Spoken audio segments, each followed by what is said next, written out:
சொல்லி ஒரு சம்மன் எங்கள் வீட்டில் ஒட்டினதா எனக்கு தகவல் சொன்னாங்க. நான் உடனே அந்த சம்மனை ஃபேக்ஸில் அனுப்ப சொன்னேன். அதில் படித்து பார்த்தேன். நீங்கள் 3ஆம் தேதி வரணும் அப்படின்னு அந்த சம்மன் இருந்தது. நான் உடனே அந்த சம்மனுக்கு மரியாதை கொடுத்து அங்கேயே உடனே ஒரு கடிதம் எழுதி நான் 3ஆம் தேதி அந்த சம்மனை பொறுத்தளவுக்கு நான் இப்படி தான் எழுதியிருக்கிறேன். அப்படியே படிச்சிடுறேன். வணக்கம், என் மீது தொடக்கப்பட்ட எஃப்ஐஆர் வழக்கு சம்பந்தமாக 9/7/2020 அன்று மீண்டும் விசாரணைக்கு 3ஆம் தேதியை கொடுத்ததுக்கு லெட்டர் கொடுத்துட்டேன். நான் என்ன கொடுத்தேன்னா, எனக்கு வர்றதுக்கு 10 தினங்கள் ஆகும், நான் மருத்துவம் முடிச்சுட்டு வர்றேன் அப்படின்னு சொல்லிட்டு அது கடிதம் கொடுத்தேன். 3ஆம் தேதி கொடுத்த கடிதத்தை அதிலே 10 தினங்கள் நான் குறிப்பிடுறேன். ஆனால் உடனே 9ஆம் தேதி வான்னு சொல்லி ஒரு லெட்டர் கொடுக்குறாங்க. மறுபடியும் அந்த லெட்டருக்கு தான் நான் எழுதியிருக்கிறேன். என் மீது தொடக்கப்பட்ட எஃப்ஐஆர் வழக்கு சம்பந்தமாக 9/7/2020 அன்று மீண்டும் விசாரணைக்கு வர சொல்லி நோட்டீஸ் அனுப்பியுள்ளீர்கள். 3/7/2020 அன்று எனது வழக்கறிஞர் மூலமாக நான் சிங்கப்பூரில் என் உடல் சம்பந்தமாக மருத்துவ சோதனையில் ஈடுபட்டுள்ளேன். எனக்கு 10 தினங்கள் அவகாசம் தாருங்கள் என கடிதம் கொடுத்திருந்தேன். தாங்கள் வழக்கறிஞரிடம் வாய்மொழியாக 5ஆம் தேதிக்கு மேலும் நோட்டீஸ் அனுப்புகிறேன் என்று கூறிவிட்டு 5 தினங்களிலே வர சொல்லுகிறீர்கள். 9/7/2020 மீண்டும் என் இல்லத்தில் நோட்டீஸ் அனுப்பப்பட்டிருக்கிறது. மேலும் 12/7/2020க்குள் மருத்துவ சோதனை முடிந்துவிடும். எனவே தாங்கள் 12/7/2020க்கு மேல் எந்த தேதியில் அழைத்தாலும் விசாரணைக்கு முழு ஒத்துழைப்பு அளிக்கிறேன் என்பதை அன்புடன் தெரிவித்துக் கொள்கிறேன் அப்படின்னு நான் கடிதம் வக்கீல் மூலமா அனுப்பிச்சிருக்கிறேன். எங்க ஓடுறாங்க, எங்க ஒளியுறாங்க, எங்க பதுங்குறாங்க? மருத்துவத்திற்கு எப்பயும் போற மாதிரி போறோம். கடிதம் வக்கீல் மூலமா அங்க இருந்து நாங்கள் கொடுக்குறோம். முழு ஒத்துழைப்பு தரேன்னு சொல்றோம்.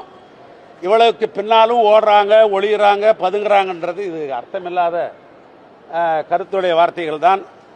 அதனால் என்னை பொறுத்தளவுக்கு நான் 2014 மருத்துவம், அந்த தொடர் மருத்துவமாக 2023, அவனுடைய தொடர் மருத்துவமாக 2024 நான் மருத்துவத்திற்காக போயிருக்கிறேன் ஒழிய வேற எதுவும் நான் சுற்றுலா பயணியாகவோ வேற எதற்காகவும் அஞ்சியோ நான் போகவில்லை.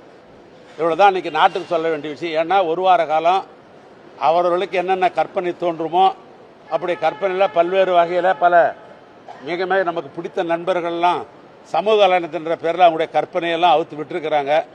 அத்தனை நண்பர்களுக்கும் நான் உங்களையெல்லாம் சந்திப்பதன் மூலமாக ஒரு முழுமையான விளக்கத்தை தந்திருக்கிறேன். இது போதுமான என்று நான் கருதுகின்றேன்.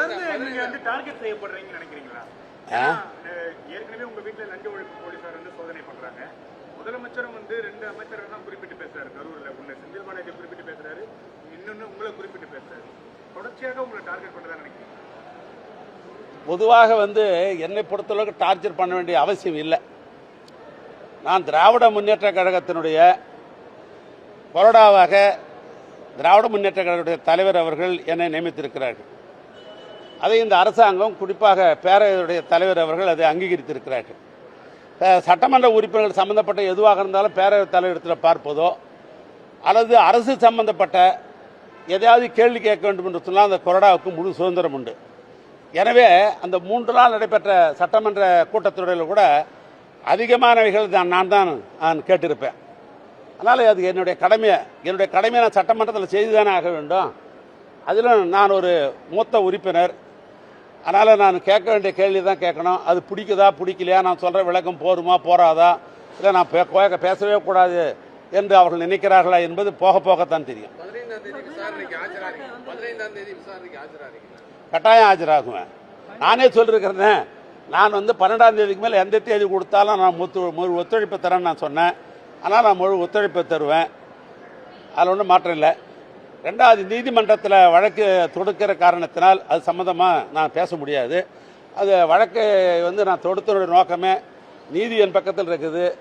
நான் கட்டாயம் நீதிக்கு தலை வணங்குவேன். நீதிமன்றம் எனக்கு நல்ல தீர்ப்பு வழங்குகின்ற நம்பிக்கை எனக்கு இருக்கிறது. எனவே அந்த அடிப்படையில் நான் எந்தவித குற்றமும் நான் புரிந்ததில்லை. குற்றம் செய்ய வேண்டிய அவசியம் எனக்கு கிடையாது. அதனால் நீதிமன்றத்தில் வழக்கு தொடுத்திருக்கிறேன். நீதி மீது எனக்கு நம்பிக்கை உண்டு.